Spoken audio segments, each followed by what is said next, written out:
अस्सलामुअलैकुम। उम्मीद है कि आप खैरियत से होंगे। आज हम इस वीडियो के अंदर वक्फ़ का बयान पढ़ेंगे। वक्फ़ के बयान में भी 3 उमूर है। वक्फ़ का माना और अलामत बताएंगे और तरतीब तलाफ़ी के तरीके पर मिसालों की मशक़ कराएंगे और कादाब की ताबीर हम ज़ुबानी याद कराएंगे। वक्फ़ का बयान ये हमारे लिए एक बहुत अहम बयान है, क्योंकि अगर ये बयान बच्चों को अच्छी तरीके से समझ में नहीं आएगा तो बच्चे वक्फ़ करने में और इयादा करने में बड़ी गलती करते हैं। इसलिए आपसे गुजारिश है कि वक्फ़ के बयान को हम गौर से सुने और अच्छी तरीके से बच्चों को भी अच्छी तरीके से समझावे, ताकि बच्चा कुरान पढ़ने में गलती न करे। इसलिए आपसे गुजारिश है कि आप इस वीडियो को पूरा देखें और अपने दूसरे साथियों तक भी पहुंचावे, ताकि हमारा हर साथी वक्फ़ का मुकम्मल बयान जितने तरीक़ों से वक्फ़ होता है वो पूरा आसानी के साथ बच्चों को पढ़ाने वाला बन जावे। वक्फ़ का बयान, ये वक्फ़ का बयान बहुत ही अहम है। क्यों अहम है? उसकी वजह ये है कि उसके अंदर इससे पहले वाले जितने भी बयान है उनका इजरा करके यहाँ पे आपको पढ़ाना है। पीछे के बयान यानी कि हुरूफ से लेकर लफ्ज़ अल्लाह पूर बारी तक के जितने भी बयान हुए हैं उन तमाम में कुछ कमी रह गई हो तो कमज़ोर बच्चों की उसकी कमी को दूर करते हुए ये बयान पढ़ाना है। और अहम क्यों है उसकी वजह ये भी है कि वक्फ़ के बयान के ज़रिए बच्चा जुमला पढ़ने पर कादिर हो जाता है। एक होता है कलीमा, वो तो हिस्सा अव्वल के अंदर आपने ताकत पैदा कर दी। फिर होता है 2 कलीमे, तो वो अल्हम्दुलिल्लाह हमारे क़वाइद के बयान के अंदर 2 कलीमे पढ़ने की सलाहियत पैदा हो गई। अब होता है जुमला। तो ये वक्फ़ का बयान ऐसा है कि अगर बच्चा सही तरीके से पढ़ लेता है तो जुमला पढ़ने की सलाहियत पैदा हो जाती है। अब ऐसे बच्चे को आपने सही तरीके से पढ़ा दिया वक्फ़ का बयान, तो इंशाअल्लाह अल्लाह की ज़ात से उम्मीद है कि बच्चा कुरान के अंदर भी जुमला पढ़ने वाला बन गया। तो आपका काम वहाँ पे तरतीब तलाफ़ी और तरतीब इत्तिसाली से नहीं रहा, बल्कि कहाँ से रहा? तरतीब मश्की वक्फ़ी से आप आराम से काम कर सकते अगर वक्फ़ का बयान आपने सही तरीके से पढ़ाया हुआ हो। तो वक्फ़ के बयान को अहमियत इसलिए भी दी है कि हमें आगे वाली जो तरतीबें होती है उससे हमें वाकिफ़ियत हो जाती है। समझ आया? पीछे वाले बयानात का इजरा भी होता है और आगे जो तरतीबें आने वाली है कुरान की उससे हमें मुनासबत भी हो जाती है। इसलिए वक्फ़ का बयान बहुत अहम है। तो वक्फ़ के बयान के अंदर कितने काम करने हैं हमें, तो देखिए आप स्क्रीन पे, वक्फ़ के बयान के अंदर हमें 3 काम करने हैं। नंबर 1, वक्फ़ के माना और अलामात बताए। नंबर 2, मश्क़े अम्तिला तरतीब तलाफ़ी से। देखो यहाँ पे क्या नाम क्या दिया तरतीब का? तरतीब तलाफ़ी। तलाफ़ी का मतलब होता है कि पीछे की जो कमियां रह गई है उनको दूर करना, उसको कहा जाता है तरतीब तलाफ़ी। तो आपको समझा दिया गया कि पीछे के जितने भी बयान हुए उनकी तलाफ़ी करते हुए हमें वक्फ़ का बयान पढ़ाना है। इंशाअल्लाह वो भी देखेंगे आप। और नंबर 3 के ऊपर है कायदे की ताबीर याद करावे। समझ में आया? तो वक्फ़ का बयान बहुत अहम है। क्यों? उसकी वजह यह है कि बच्चा अगर कुरान के अंदर सही वक्फ़ और यादा नहीं करेगा तो कुरान अच्छा नहीं लगता सुनने के एतबार से भी, और गलत भी है। अगर सही मकाम पर बच्चा वक्फ़ न करे तो क्या है? गलत है। समझ में आया? इसको हमने मेयार में रखा है। समझ में आया? इम्तिहान के मेयार में रखा गया है वक्फ़ व यादा का तरीक़ा। अच्छा, तो अब यहाँ पे देखिए कि वक्फ़ का बयान कैसे पढ़ाना है। तो नोट करके लिखा है वहाँ पे, वक्फ़ का बयान 6 मराहिल में पढ़ाए। तो कितने मरहलों में पढ़ाना है आपको? 6 मरहलों में पढ़ाना है। तो 6 मरहले आप लिख लीजिए। वक्फ़ के बयान के 6 मरहले। नंबर 1 पर कौन सा मरहला है? ज़बर ज़ेर पेश, 2 ज़ेर 2 पेश, खड़ी ज़ेर और उल्टा पेश। ये पहला मरहला है। तो पहले मरहले को मुस्तकिलन अलग समझाना है और उसके बाद दूसरा मरहला शुरू करना है, वो इंशाल्लाह आपको बता दिया जाएगा।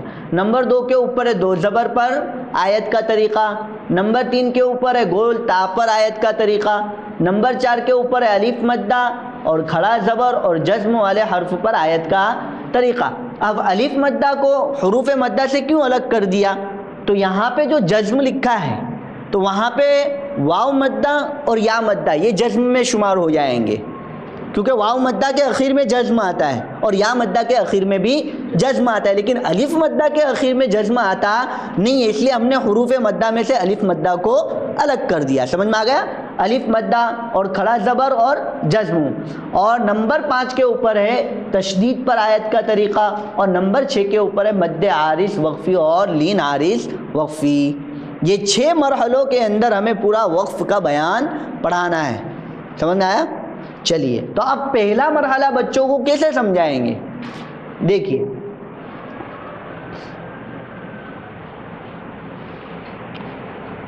हाँ, पहले बच्चों को हमें क्या करना है, ध्यान रखो, पहला उम्र है हमारा वक्फ के माना और अलामात बताए। तो सबसे पहले बोर्ड के ऊपर हम गोल मिंडा बनाएंगे और बच्चे को कहेंगे चलो बेटा मैंने ये क्या लिखा, मौल साहब गोल मिंडा लिखा। हाँ बेटा क्या है, गोल मिंडा लिखा है, लेकिन कुरान के अंदर ऐसा गोल आएगा बेटा, आयत आप बीच में करोगे ना, आखिर जहाँ पे आपको रुकना हुआ होगा ना तो वहाँ पे ये निशानी आएगी। तो इसको हम क्या कहते हैं बेटा, इसका नाम क्या रखेंगे हम, वक्फ। क्या रखेंगे? देखो बेटा वक्फ के माना क्या होता है पता है? अगर साइकिल लेके तुम गए यहाँ से दुकान पर और बीच में रुक गए, क्या किया तुमने, बीच में रुक गए, तो जो रुकना होता है ना उसको क्या कहते हैं बेटा, वक्फ। क्या कहते हैं? अरबी ज़बान में वक्फ और उर्दू ज़बान में रुकना, ठहरना, पड़ाव डालना। समझ में आए? स्टेशन करना।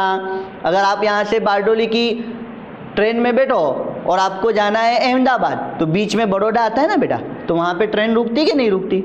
तो ट्रेन रुकेगी ना वहाँ पे थोड़ी देर के लिए, और आप क्या करोगे वहाँ पे, पानी पियोगे, फिर खाना खाओगे। तो ये खाना खाना और वहाँ पे रुकना, आराम करना, उसको क्या कहते हैं हमारी ज़ुबान के अंदर, हमारे मकतब के अंदर क्या कहते हैं बेटा, वक्फ। क्या कहते हैं? और वक्फ के माना है ठहरना, रुकना। समझ में आया? और ये इसकी निशानी है। जैसे बड़ौदा स्टेशन आया तो वहाँ पे क्या लिखा हुआ होता है, बड़ौदा जंक्शन लिखा हुआ होता है कि नहीं होता है बेटा? तो ये तो पता चलेगा कि कौन सा स्टेशन आया। समझ में आ गया? चलिए, तो ये हो गया वक्फ के माना और अलामा। अलामत कि भाई इसको पहचान के आपको रुकना है, और दूसरा कि वक्फ के माना यानी कि ठहरना है। समझ में आ गया? तो ये पहला उम्र हुआ। अब ये बताने के बाद अब हर मरहले को अलग अलग पढ़ाना है। तो हमारा पहला मरहला क्या है, ज़बर, ज़ेर, पेश, दो ज़ेर, दो पेश, खड़ी ज़ेर और उल्टा पेश। देखो बेटा जिस हुरूफ के ऊपर ज़बर, ज़ेर, पेश, दो ज़ेर, दो पेश, खड़ी ज़ेर और उल्टा पेश आवे और वहाँ पे तुमको रुकना हो, आयत करना हो, वक्फ करना हो, तो आपको क्या करने का, इन सातों चीज़ों को जज्म से बदल देने का। क्या करने का बेटा? पहला काम क्या करोगे, जज्म से उसको बदल देने का, और दूसरा काम क्या करोगे, वहाँ पे सांस तोड़ देंगे। क्या करेंगे बेटा? सांस तोड़ देंगे, तो ही तो वक्फ होगा। सांस नहीं तोड़ेगा बच्चा और ऐसे ही रुक के चला गया तो चलेगा नहीं, बल्कि दो काम करने। कौन से दो काम? पहला ये कि यहाँ जिस हरफ के ऊपर वक्फ करना हो आखिर में, उसके ऊपर अगर ये एराब आवे और उसके ऊपर आपको वक्फ करना हो तो क्या करना पड़ेगा? पहला काम उसको जज्म से बदल दो, और दूसरा काम क्या करना है, वहाँ पे आपको रुक जाना है, सांस तोड़ देनी है। समझ में आया? चलो बेटा आप देखो यहाँ पे,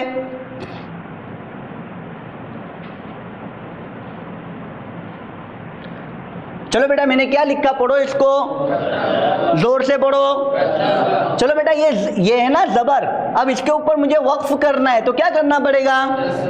जज्म लगा देंगे। अब क्या पढ़ेंगे इसको? कतब। समझ में आ गया? चलो बेटा अब वक्फ नहीं करना है तो क्या करना पड़ेगा? ज़बर लगा देंगे। तो समझ में आया? ज़बर आवे तो उसको किससे बदलना है? जज्म से। अच्छा बेटा अब मैंने ज़ेर लगा दी। क्या लगा दिया बेटा मैंने? ज़ेर। अब मुझे ज़ेर के ऊपर वक्फ करना है तो क्या करना पड़ेगा? ज़ेर को मिटा देंगे और वहां पे क्या लगा देंगे?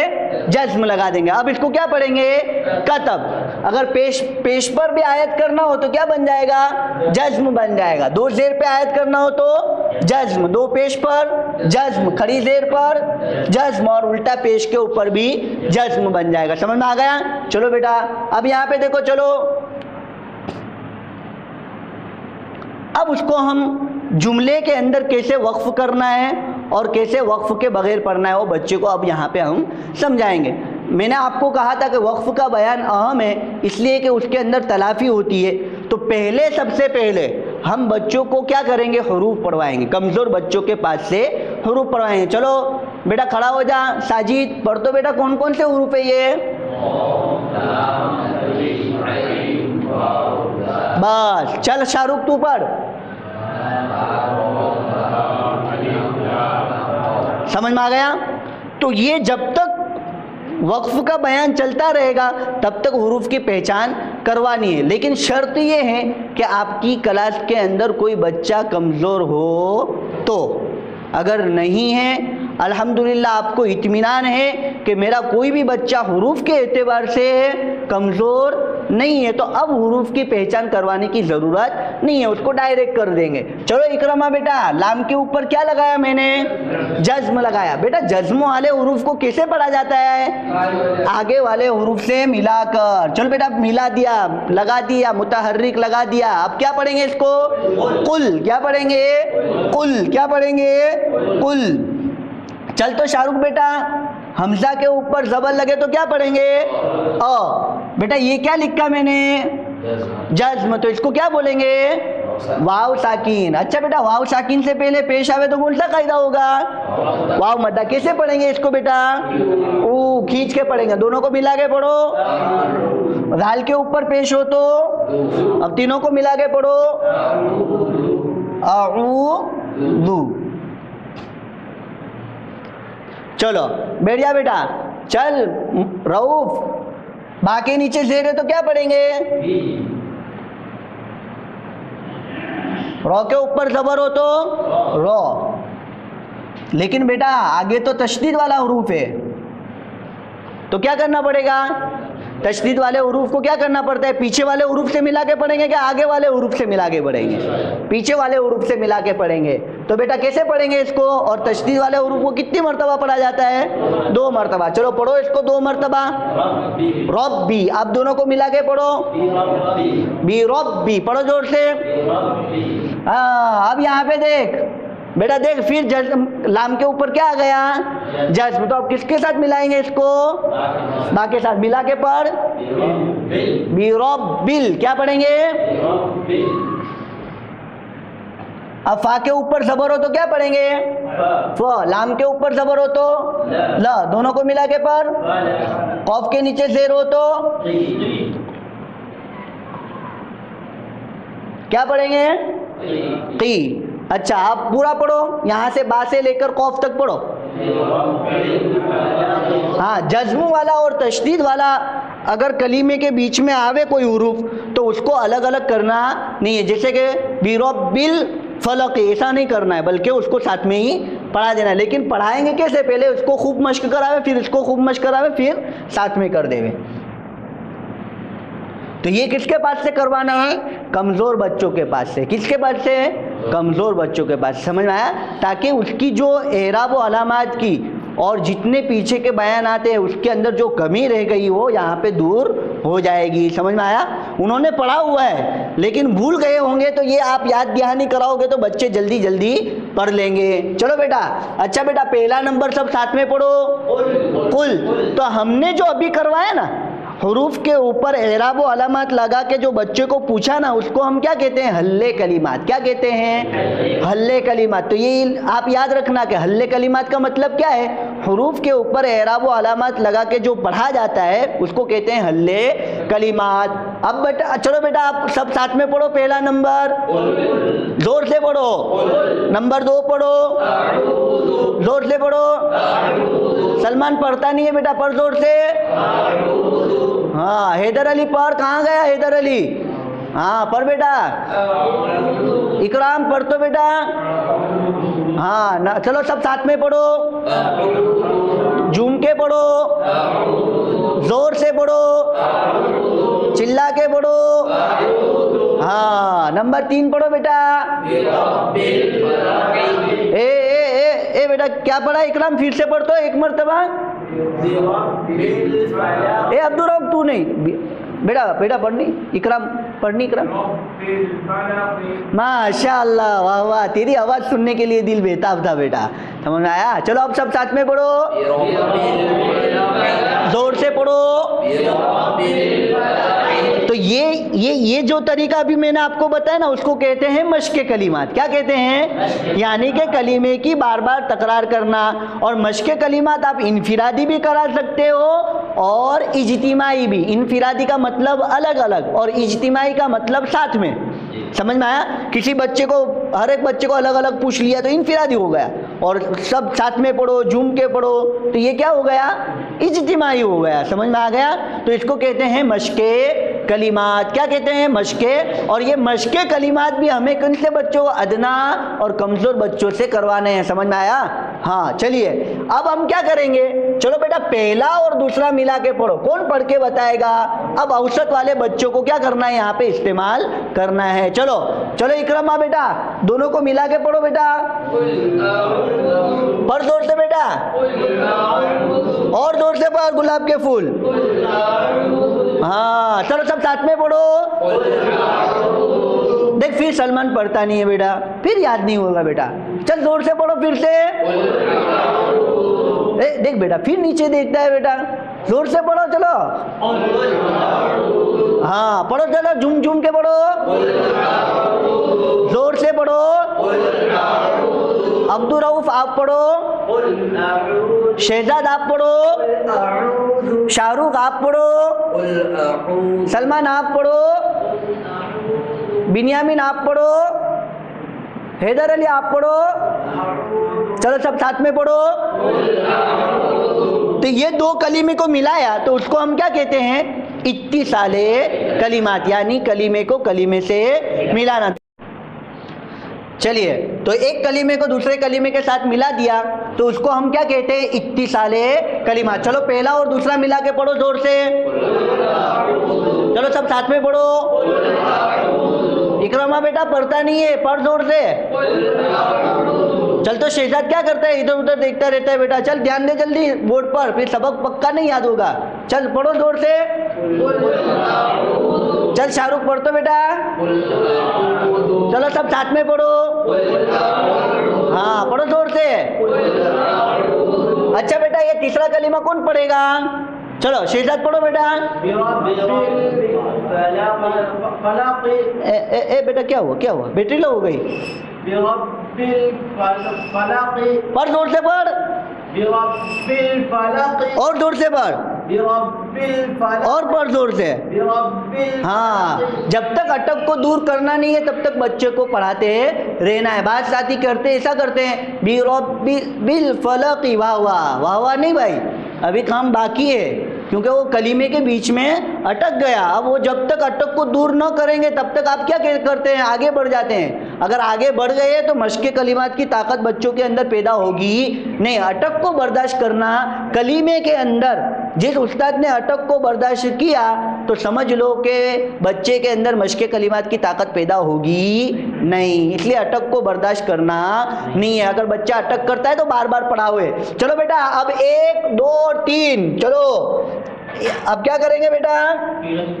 तीनों को साथ में पढ़ना है। चलो बेटा एक कर दिया, अब पढ़ के कौन बताएगा? तो देखो यहाँ पे आला और मिताली बच्चों का इस्तेमाल करना है। देखो 3 किस्म के बच्चे हो गए। पहले हमने हल्ले कलिमात और मश्के कलिमात अदना वाले बच्चों से करवा लिया। फिर इत्तिसाल की जब बारी आई तो हमने मुतवस्सित बच्चों को, मुतवस्सित का माना दरमियानी, समझ में आया? हाँ तो दरमियानी बच्चों को हमने इस्तेमाल किया। अब पूरा जुमला जब पढ़ेंगे, और जुमला किसे कहते हैं? 2 या 3 कलीमे से मिलकर, 2 या 3 कलीमे से मिलकर जो बनता है उसे क्या कहते हैं? जुमला। देखो पहले एक कलीमा था कुल, अऊदु 2 और बिरब्बिल फलकी 3। तो तीनों कलीमे मिल गए तो उसको क्या कहेंगे? जुमला। क्या कहेंगे? जुमला। तो ये तारीफें याद रखिए, जो बोली जाती है ना तारीफें, उसको याद रखिए। जुमला किसे कहते हैं, इत्तिसाले कलिमात किसे कहते हैं, हल्ले कलिमात किसे कहते हैं, मशके कलिमात किसे कहते हैं, ये याद रखिए। चलिए बेटा, तो अब पूरा कौन पढ़ेगा? मिताली बच्चों से पढ़वाए। चल शाहरुख बेटा, तू बहुत अच्छा बच्चा है, चल पढ़ जोर से। माशाअल्लाह। अब कौन पढ़ेगा? पढ़ इमरान, चलो पढ़ो। अब्दुल रऊफ पढ़। तो जुमले की जब बारी आवे तो इब्तिदा मिताली बच्चों से करे और इंतहा अदना तक करेंगे। समझ में आया? अब ये तुमने देख लिया कि 3-4 बच्चे मिताली ने पढ़ लिया, अब कहेंगे चलो बेटा सब साथ में पढ़ो। पढ़ो जोर से, पढ़ो जोर से। अब आप मुतवस्सित और अदना बच्चों को पूछ सकते, क्यों कि मिसाली बच्चा पढ़ा तब भी उसने सुना, फिर उमूमी पढ़ाया तब भी बच्चों ने सुना।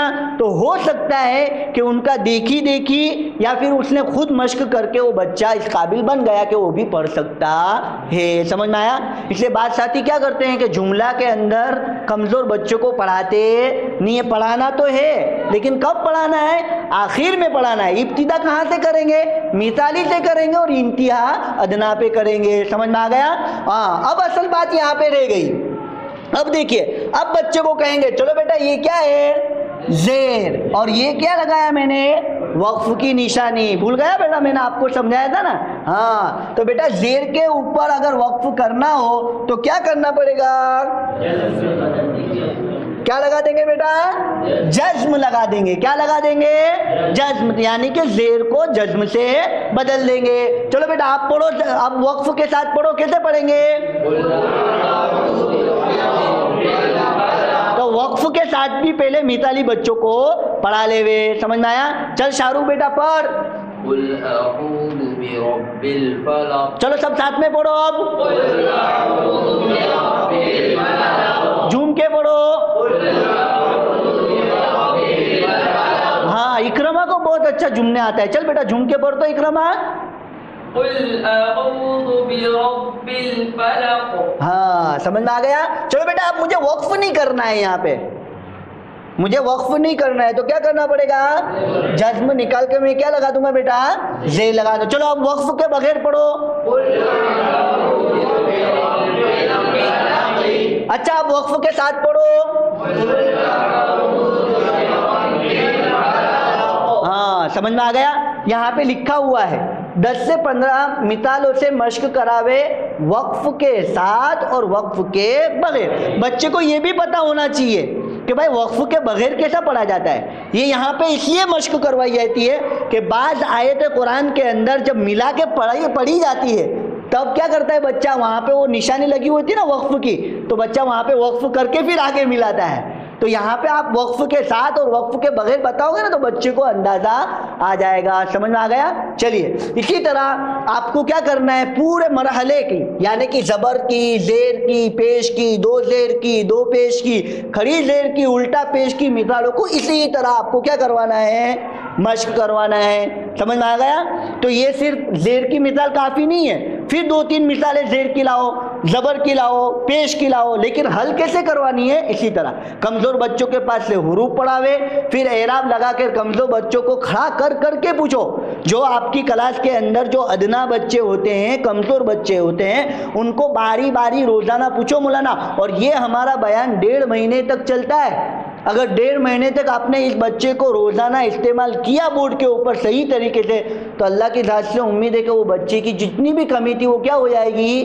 दूर हो जाएगी। लेकिन हमें ये याद रखना है कि कौन सा काम कब और कैसे करना है। कब का मतलब क्या है कि किसको इस्तेमाल करना है, कि शाहरुख नाम का बच्चा है तो उसको हल्ले कलिमात में इस्तेमाल करूँगा, मश्के कलिमात में करूँगा, इत्तिसाल में करूँगा या जुमला में करूँगा। समझ में आ गया?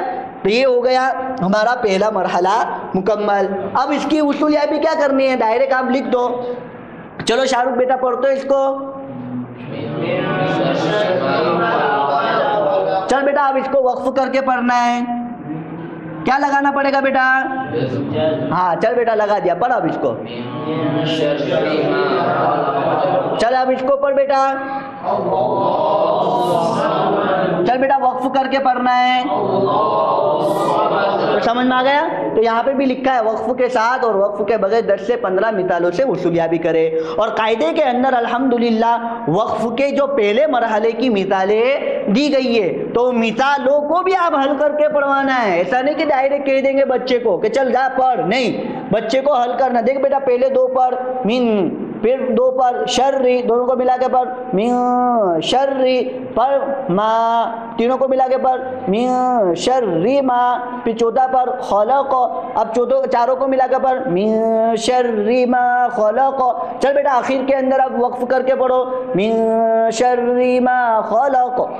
तो बच्चा जाके वहाँ कायदे के अंदर भी वक्फ के साथ और वक्फ के बगैर बच्चा मश्क करेगा। तो ये अल्हम्दुलिल्लाह हमारा पहला मरहला मुकम्मल हुआ। अब दूसरा मरहला देख लीजिए। दूसरे मरहले के अंदर भी हमें इसी तरह करना है। मिसाल के तौर पर हमें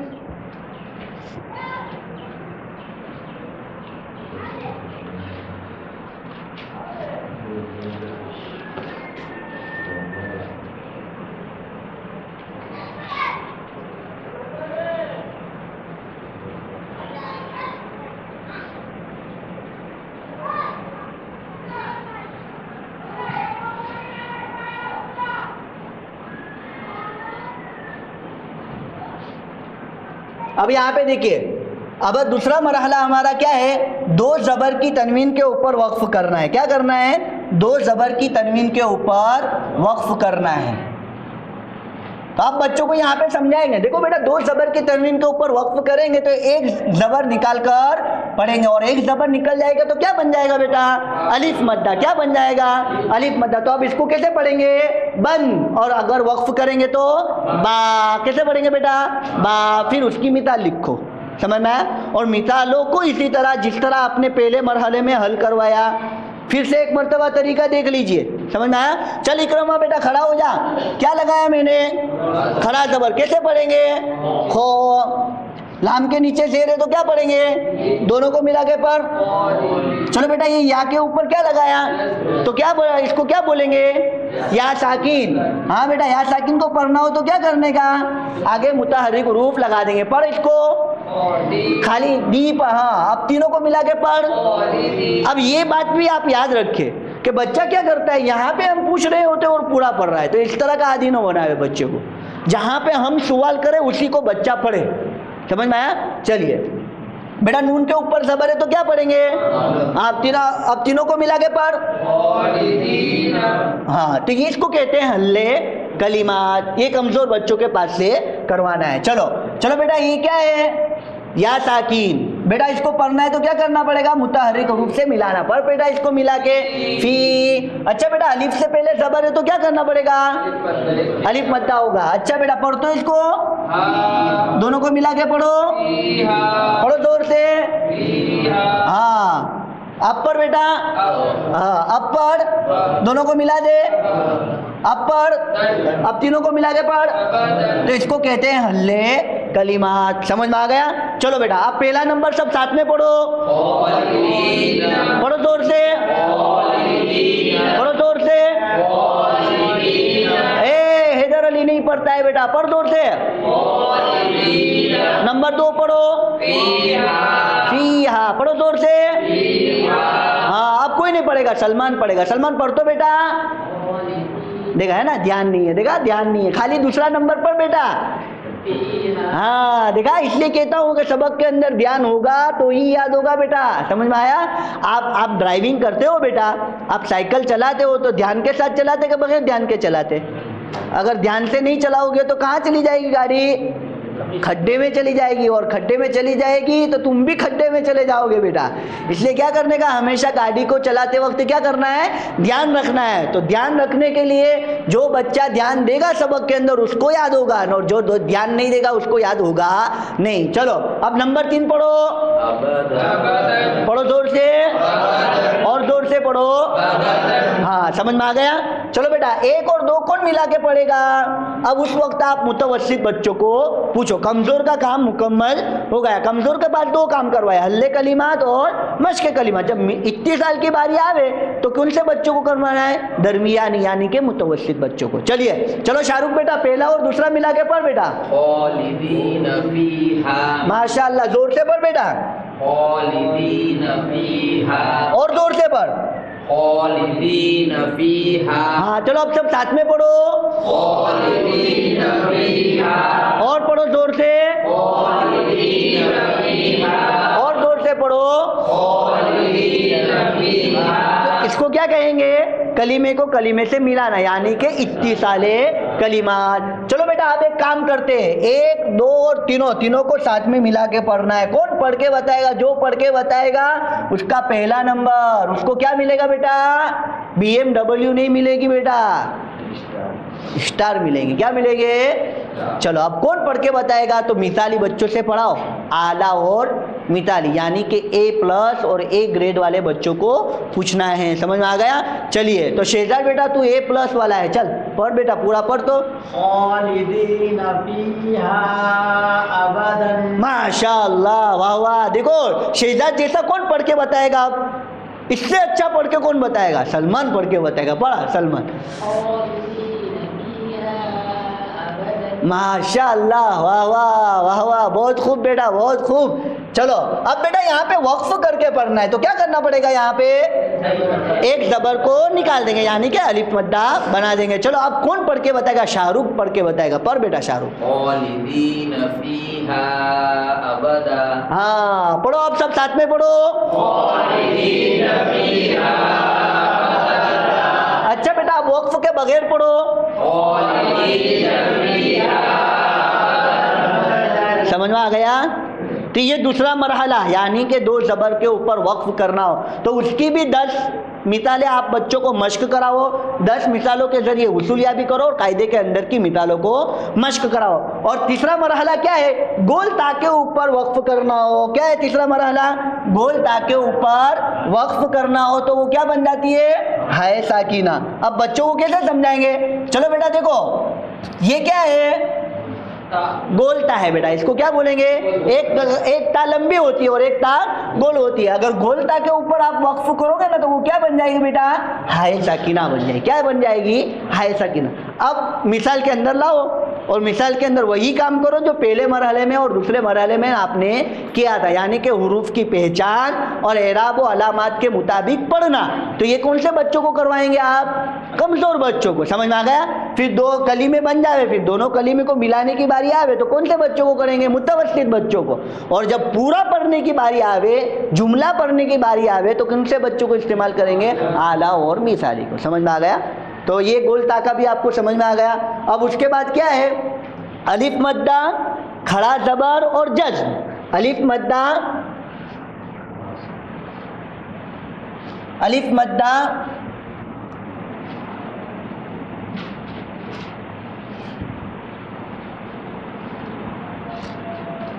ये अलिफ मद्दा, ये खड़ा जबर और ये जज्म। अब बच्चों को कहेंगे देखो बेटा, ये 3 के ऊपर अगर आप आयत करोगे ना, तो कुछ बदलने की जरूरत नहीं है। जैसा है वैसा ही आपको पढ़ना है। अगर अलिफ मद्दा के ऊपर वक्फ करना है तो क्या पढ़ेंगे? उसको बा ही पढ़ेंगे, बदलना नहीं है। फिर खड़ा जबर के ऊपर वक्फ करना हो तो बा ही पढ़ेंगे, और जज्म के ऊपर भी वक्फ करना हो तो बा ही पढ़ेंगे। अब ये समझाने के बाद आप उसको कहाँ ले जाएंगे? मिसाल के अंदर ले जाओ। समझ में आ गया?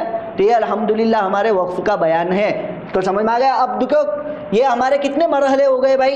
पहला मरहला क्या था? जबर जेर पेश, 2 जेर 2 पेश, खड़ी जेर उल्टा पेश। नंबर 2 के ऊपर क्या है? 2 जबर की तनवीन के ऊपर। नंबर 3 के ऊपर क्या है? गोलता। नंबर 4 के ऊपर क्या है? अलिफ मद्दा, खड़ा जबर और जज्म के ऊपर वक्फ करना हो।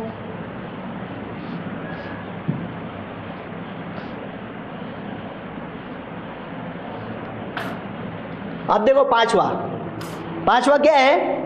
तशदीद के ऊपर। अब तशदीद के ऊपर बच्चों को समझाने के लिए बस इतना कह देना है कि अगर तशदीद वाले हुरूफ के ऊपर वक्फ करना हो, आयत करना हो, तो 2 हुरूफ के बकद्र आवाज़ जारी रखे, यानी कि 2 हुरूफ के बकद्र आवाज़ को क्या रखना है, जारी रखना है। पढ़ के बाद खलक़हुन, समझ में आया? आखिर के अंदर क्या करना है, 2 हुरूफ के बकद्र आवाज़ जारी रखनी है। और यहाँ पे मद्दे आरिज़ वक्फ़ी के अंदर सबसे आसान तरीका यही है कि बच्चों को ऐसा कहने का कि देखो बेटा, हुरूफ मद्दा और हरकत मद्दा के बाद अगर आयत करने की वजह से जज्म आवे, क्या आवे, आयत करने की वजह से जज्म आवे। देखो बेटा, यहाँ पे क्या है, पेश है ना, पेश है ना, लेकिन पेश के ऊपर आयत करेंगे तो किससे बदल जाएगा बेटा, वो जज्म से बदल जाएगा। तो ये जज्म क्यों आया बेटा, आयत करने की वजह से आया। क्यों आया बेटा, आयत करने की वजह से। तो हुरूफ मद्दा और हरकत मद्दा के बाद आयत करने की वजह से जज्म आवे तो उसको क्या कहेंगे बेटा, मद्दे आरिज़ वक्फ़ी। और उसको कितने अलिफ के बराबर खींचेंगे बेटा, 3 अलिफ के बराबर। फिर इसी तरह आप उसको मरा क्या कर दिए, कलीमा बना के मश्क करा दिए, लरद्दुका इला मादिन। चलो बेटा आप पढ़ो फिर, लरद्दुका इला मादिन, समझ में आ गया? चलिए, 2 ज़ेर के ऊपर भी आप आयत करोगे तो क्या बन जाएगा, जज्म बन जाएगा। और जे आयत करने की वजह से जज्म आया, लेकिन उससे पहले क्या हो, हुरूफ मद्दा या हरकत मद्दा में से कोई एक हो, तो यहाँ पे क्या है बेटा, अलिफ मद्दा है ना, तो क्या होगा यहाँ पे, मद्दे आरिज़ वक्फ़ी। अगर हुरूफ लीन है तो मद्दे लीन आरिज़ वक्फ़ी। समझ में आ गया भाई, वक्फ़ का बयान समझ में आ गया जी। तो इसी तरह हमको हर मरहले की अलग अलग मिसालें करके बच्चों को पढ़ानी है। 5वां मरहला तशदीद का है, उसके अंदर बच्चों को हम समझाएंगे कि 2 हुरूफ के बकद्र आवाज़ जारी रखें। और 6ठा मरहला है मद्दे आरिज़ वक्फ़ी। समझ में आ गया? चलिए, तो ये अल्हम्दुलिल्लाह हमारे वक्फ़ का बयान मुकम्मल हुआ। सुब्हान रब्बिक रब्बिल इज़्ज़ति अम्मा यसिफ़ून व सलामुन अलल मुरसलीन वल्हम्दुलिल्लाहि रब्बिल आलमीन।